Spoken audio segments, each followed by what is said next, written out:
Okay, we're in Holden, in the little hamlet of Springdale, and this is the Springdale Mill historic area. A lot of monuments depicting what stood where on this very historic site. These mills were here before the railroad, and of course the railroad came in, and the railroad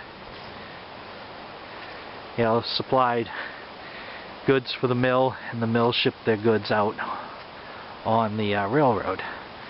I've already walked all the way through this area, and now I'm walking back towards Oakdale, so I'm actually pointed east. Holden is in back of me to the west, and as you can see, there's a lot of historic stuff here. A lot of historic artifacts. So the tracks came through here in 1882 when the train extended from Oakdale to Jefferson in Holden, and right up there is the site of the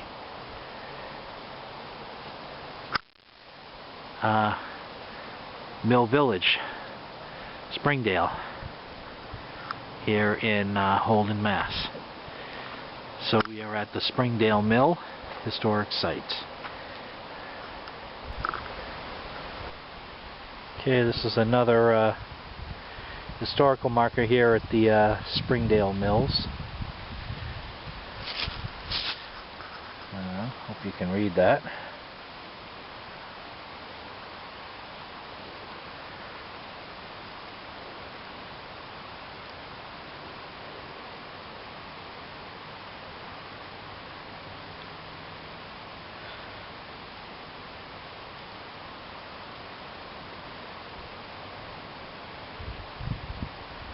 So for 56 years the railroad ran through here.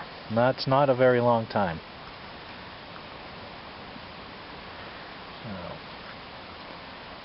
Well, from Springdale here in Holden, we are moving on.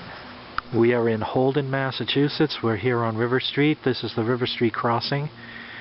The rail trail comes up to here, but instead of crossing over the street, it continues up that way, which is not where the railroad tracks went.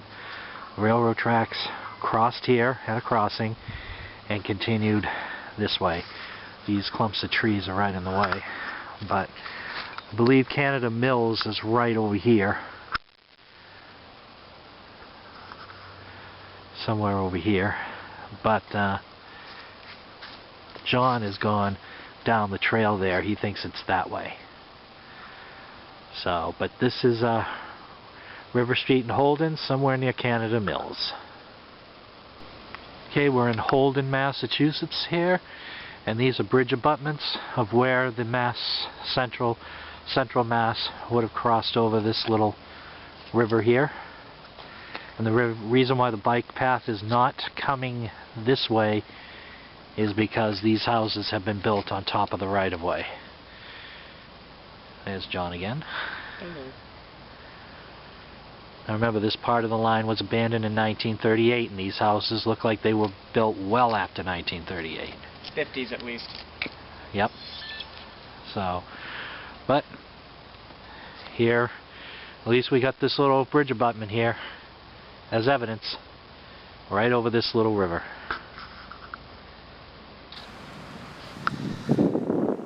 This is the Quinnipoxet station site here in Holden. It was also called the Holden site as well. And that's looking west. There's the other side, looking to the east. And this is where Quinnipoxet station was. Don't know which side of the road it was on, but it also served as the Holden station as well.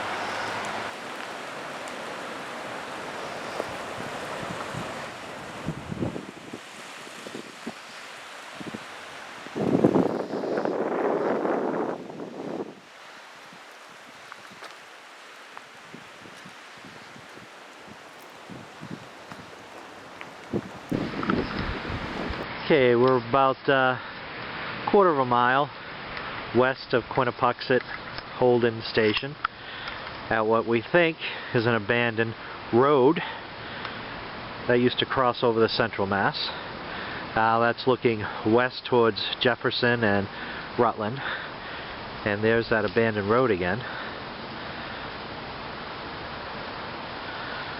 So this is the right-of-way just to the west of Quinnipoxet, and that's looking towards Holden Junction and the little village of Jefferson in the western part of Holden.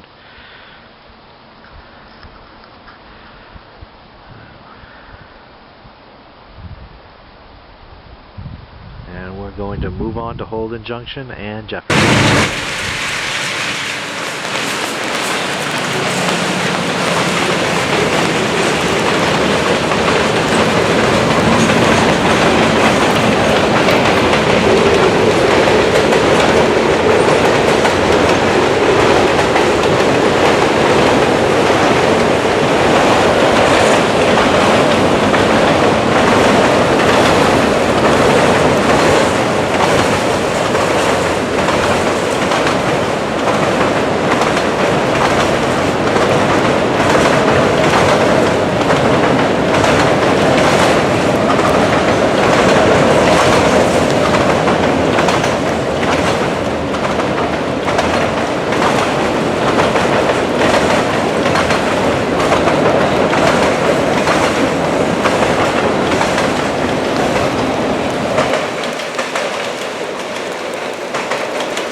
Well, that was a surprise.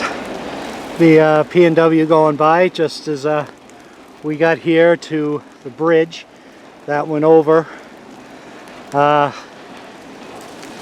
old Worcester. I was not expecting that. Worcester. That's John shouting out to me. The Worcester, Barry and Gardner Railroad, now the P&W's Gardner branch, and here's the bridge that went over that line, and as you can see, the abutment over on the other side. This is Holden Junction. Of course, the junction's back a little way. I'll get to that. And this is where the Central Mass passed over the Worcester Barry and Gardner Railroad. And so over on the other side is the little village of Jefferson. So I'm going to turn around and go back to Holden Junction and show you where the track linked the two railroads.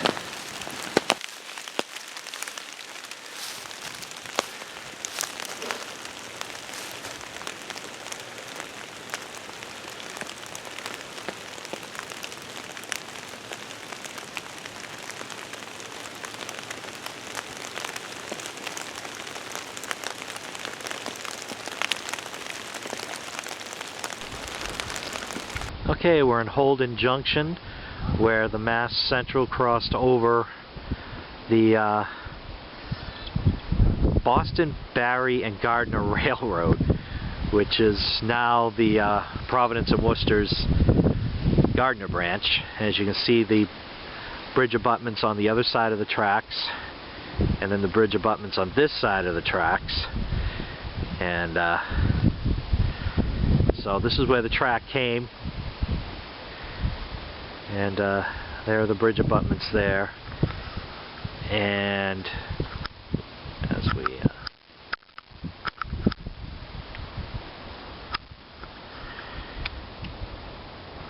yep, the tracks used to come right through here, but as you can see, it's all been built upon. It would have gone like straight over there, heading towards the Jefferson station.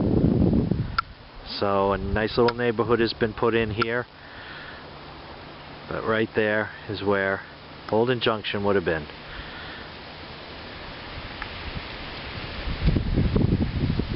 Okay, so now we move on to Jefferson.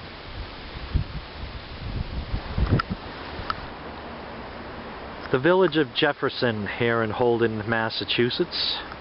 Holden is the town. And we're looking towards the Holden golf course, which is behind those trees. And this is approximately where the Jefferson station would have been located. And that's looking west. And as you turn around and look here, there's a private home now on top of the right-of-way. But this is where the Jefferson station would have been. Probably right there. Don't really know for sure. But this is the Jefferson station on the Central Massachusetts Railroad.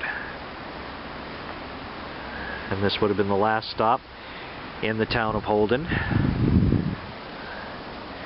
And now we're going off to the next town, which is Rutland, and their little hamlet of Muscapog, which will be the halfway point of our journey. Okay, we're approaching Rutland. We're just outside the village of Jefferson. We're still in Holden. And this is where Route 68 intersects with the old right-of-way. Don't know what kind of that was John. Don't know what kind of crossing this would have been, or if this road even existed at the time. So as you see, here's Route 68 down there. And so the tracks would have crossed over. Somewhere over there. And would have headed up towards the village, or the hamlet of Muscapog in Rutland. So we're right close to the Rutland-Holden line. And so let's go into Rutland and get to the halfway point.